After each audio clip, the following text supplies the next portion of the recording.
Operasyon sa mga beach ug inland resort sa Cagayan de Oro City ug Upol sa Misamis Oriental buot ipaundang. Kung ngano atong sarong pinaagi sa report ni Ethel Ipanag live. Ethel. Sara, sa tinguha nga mapuga na pagsaka sa COVID-19 cases sa Upol ug Cagayan de Oro City. Gimando sa Upol LGU ang pagpasirado sa mga resort. Samtang padayong gihangyo sa LGU ang resort owner sa Cagayan de Oro City nga sundon sab ang gihimo sa Upol.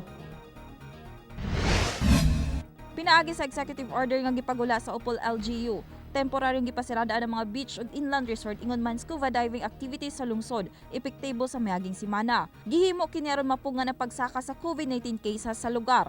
Nakit-an ginato nga posible siya mamahimong super spreader kung dili nato siya ibahan karong panahon na. Ibalik sa nato luwag-luagan siguro nato pag-abot sa panahon.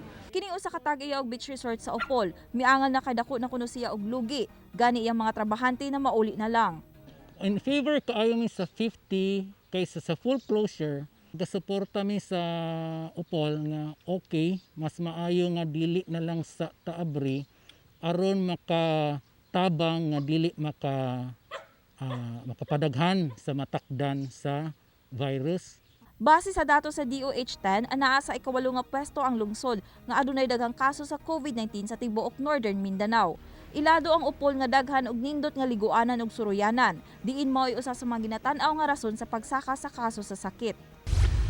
Samtang sa Cagayan de Oro City, nagpagawas og memorandum ang Regulatory Compliance Board o RCB sa LGU aron moapela sa mga beach owners sa syudad nga temporaryong manirado isip tabang sa pagkontrol sa kaso sa COVID-19. Hinoon magdepende gihapon sa management sa resort kung muundang una sila sa ilang operation.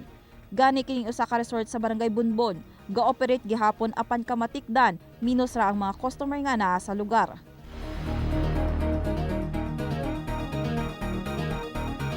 Sara, padayon gihapon sa pag-apila ang local officials sa syudad ngadto sa mga resorts nga hinaot sila na mismo ang mag-initiate sa pagsira. Labi pa kay naguna ang syudad sa daghang natala nga kaso sa virus sa tibok Northern Mindanao, lakip ang lungsod sa Upol.